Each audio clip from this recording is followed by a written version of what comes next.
What's good, everyone? And today I'm gonna be talking about my toxic relationship, I guess, with Gacha Games and how that is going to be changing going forward. So I put this tweet out last night, and this isn't a announcement of me quitting playing Gacha Games or anything like that. It's kind of just setting the record of what I intend to do with content going forward when it comes to Gacha Games. As you guys know, I started doing Gacha content 2 years ago, like just over 2 years ago on this channel, and Wuthering Waves was the game that I mained. It was the one that I played. I had a bit of a detour a little bit for a couple months doing some other things, but mainly it's been like the focus of a lot of my channel. But in recent months, I've kind of ended up doing a lot more other content, covering a lot more other games, and having just a lot of fun doing that. And I kind of had this like realization or come to Jesus moment, like basically like a couple of weeks ago, of like, what am I really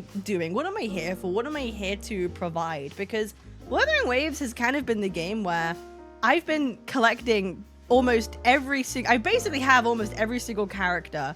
I have every single weapon, and I did that because I like collecting. I thought, oh, if I'm going to be covering these games and I'm having fun with it, and I like collecting, these characters look cool, I get them, I obtain them. I even went as far as trying to get used to endgame modes, and for over like a year and a half now, I've been doing almost every single endgame, every single TOA, well, not almost, but a lot of the 𝑬𝑽𝑬s. I've even tried out End State Matrix, and I did have fun with it for a time, but there's just something about this constant character obtaining and meta chasing for me that just hasn't really appealed to me for a while. And so really, I think I'm gonna start cutting back on the amount that I maybe pull for, and when it comes to Gacha Games, I'm not going to be pulling for every single character anymore, because if I don't really end up using them or enjoying them, why am I doing it? And I think I got caught up in that toxic FOMO for a long time of, I'll get them because I feel like I have to, but I really don't. And here's the thing, there are a lot of Gacha games out right now, and there are a lot of games that I pull in. Like, I pull weapons and characters in Wuthering Waves. I've been pulling more in Zealous Zone Zero. I've been pulling in Arknight's Enfield a lot. I even pull in Honkai Star Rail from time to time too. It's a lot of, and Limbus Company as well, let's not forget, a new one that I've been getting into like quite heavily. There's a lot of stuff, and that's only going to get bigger. We had NTE, that's a game that I dropped. And then upcoming, we have Silver Palace, which I'm interested in playing. There's so many games to be pulling in and obtaining and trying things out that I decided that, like, I can't invest my time into all of these the same, or want to invest the same in all of them. And I think it's just good for a mindset of thing, of realizing that, like, a lot of these Gacha games, they do thrive on FOMO, and that's totally an individual issue, right? But I've kind of want to have a more healthy relationship when it comes to gachas. And I think for me, kind of going a little bit cold turkey with something like Wuthering Waves is gonna be kind of good just for me. Like, after like Hiyuki, I kind of lost interest in I kind of lost interest in the gameplay overall. She was quite fun to use, but I have the new Yang Zhuan Ling. I literally haven't used her yet. I've spent the time building her slowly over time, and she's at a state where I can use her, but like, I haven't felt a drive to really play. The new 𝑬𝑽𝑽𝑬 came out, you know, a couple of days ago. I have no interest in doing it. TOA, I like to do. I like to use the current teams. I also like to use the older teams, but I'm finding no real drive or reason to want to do them. Same thing with End State Matrix. The first cycle was kind of fun, but it still hasn't been something that's drawn me in. And that's the point where I'm like, why I don't need to have to tell myself or give myself a reason to keep pulling for things anymore. So kind of going forward, I'm going to be reeling it back in and only pulling for characters that I really like, and focusing more on the story aspects of the games, because that's what I'm truly into at the moment. I used to be someone that played for gameplay, but now I kind of play to see what kind of stories unfold. And if there's a character I like that I just want to collect, I'm gonna do that. So I know I've been pulling for every character and weapon and stuff, but that's not really something I'm going to be doing going forward. And I'm also going to decide to maybe cut back on my pulling on these other gachas too, because there are just so many, and there are going to be so many more that come out, that getting rid of this overwhelming FOMO feeling, I think, is just going to be a healthy thing to do. And I kind of urge a lot of people as well to kind of think about, where do you really truly want to invest your time or your resources or even your money? Because let's not forget, for a lot of people, gacha games can be expensive. I've been very fortunate that I've been able to pull for kind of whatever I've wanted to. But there are a lot of people who kind of do it without thinking about the consequences for them, and maybe, you know, just it's a good time to reflect and see, like, is this actually a good thing for your doing? Is it productive use of your time? Are you getting the enjoyment out of it? And at the end of the day, games are meant to be played because you enjoy them, and if you're no longer enjoying them in the correct way, then maybe you should change how you approach them, which is why I'm becoming, let's say, a giga casual. I am becoming giga casual because here's the thing when it comes to gachas. If you're not pulling and spending, which is what I'm kind of going to be reducing down on, you have to play free to play, which means doing all the events and doing everything and all the quests and exploration. And for me, a lot of the times I spend to avoid that because I don't really like a lot of the events that gachas tend to put out. I think that a lot of them are boring. I don't like doing them. So that's why I end up spending. But then it's like, well, if I'm not going to be pulling and spending, I don't want to be spending a lot of my time doing these events that I don't find enjoyment in, right? I'd rather go and play other games. So it could feel for a lot of people, that's how the cycle gets you. It's like, oh, if you don't want to spend, you got to log in all the time and make sure you do everything and max everything out and then hope and pray you win your 50-50s. And it could be a really vicious cycle of like, are you playing because you enjoy it? Or are you playing because you're worried about the FOMO of not having enough resources to pull on the things that you like, right? Yeah, in gacha, you spend money to play less. No, 100%. And I'm kind of done with that vicious cycle. Now, I'm not quitting gacha games, because there is still something about them that I do like. A lot of the stories are really cool. I love characters. I love character design. I love kits, and I do like gameplay when it's fun. I just don't have the overwhelming drive at the moment to be like, oh, this is gameplay I'm really excited about, that I want to invest in and try out and have fun with it. And I think everyone needs to recognize, as soon as you're not having fun anymore, you kind of have to reassess how you approach things. So from going forward, I'm gonna be very casual. I'm going to be a story merchant. When the patches come out, if there's a character I really like, I might pull for them.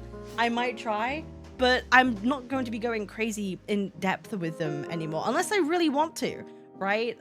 It's mainly going to be focusing on stories and the vibes more than anything else, because there's also just so many games, and there are so many games that I want to cover, basically. So the only reason why I'm kind of like saying this, or even making a video about it, is because I have had people who have commented on even my tweets, my posts, or my videos being like, oh, where's X rule content? Where's like Y content for this?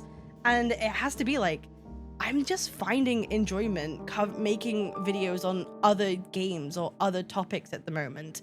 Doing TOA doesn't really, it doesn't enthusiastically, you know, make me perk up when I wake up, you know what I mean? Especially now we're at the point where it's like, everything is very obviously meta-driven, everything's quite chilled, we've seen HP inflations, and it's like, here's the thing when it comes to gacha games.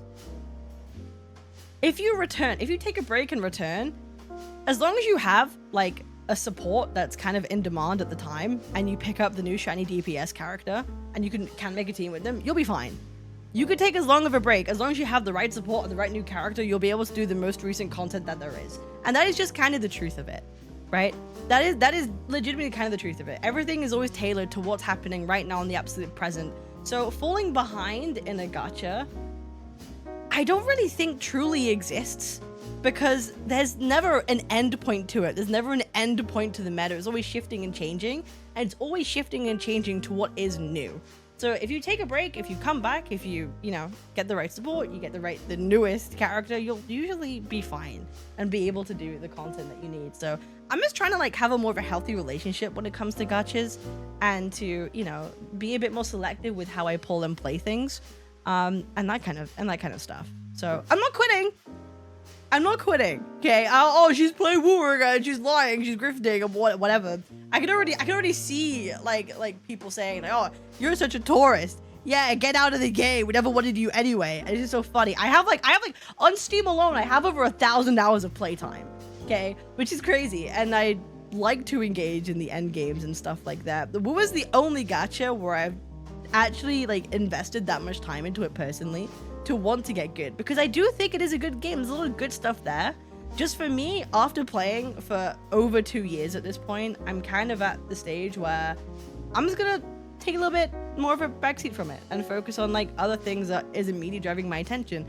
Who knows? Down the line, maybe I will come back and I will invest a lot more and I'll put a lot more time into it if I find it fun. But the current moment in time, I'm just really enjoying the story and enjoying it really casually. So that's kind of an explanation why you've seen a lot less content on like 𝑬𝑽𝑬𝑽 for me on my channel. And also why I'm probably going to be pulling less in general for other gachas. There's just so many games that are going to come out, right? And here's the thing.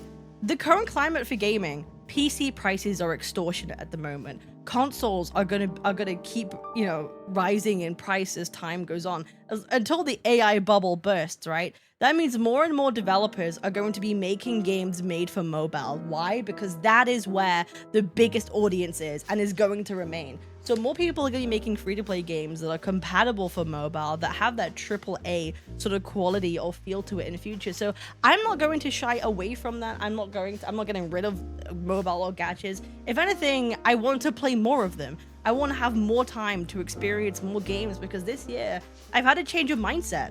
You know, I've become so much more open to playing other games and other gachas and just having fun. If there's one I don't like, I won't play. It's as simple as that. You know, it's what I did with NTE. If I'm not having fun, I don't play it. And I want to apply that to other games that I've done. So it's been really fun. I've had a lot of fun with 𝑬𝑽𝑬𝑽. There are a lot of, I'm gonna try and pull for Shin. Jingran maybe, but like I'm not gonna force myself to like I must get every character. I need Qingxiao, I need her weapons, I need Jingran, because at the end of the day, it really doesn't matter if I'm not going to be using them. Even though I like their designs, I'm trying to have that more healthier mindset. So I hope y'all can understand and appreciate.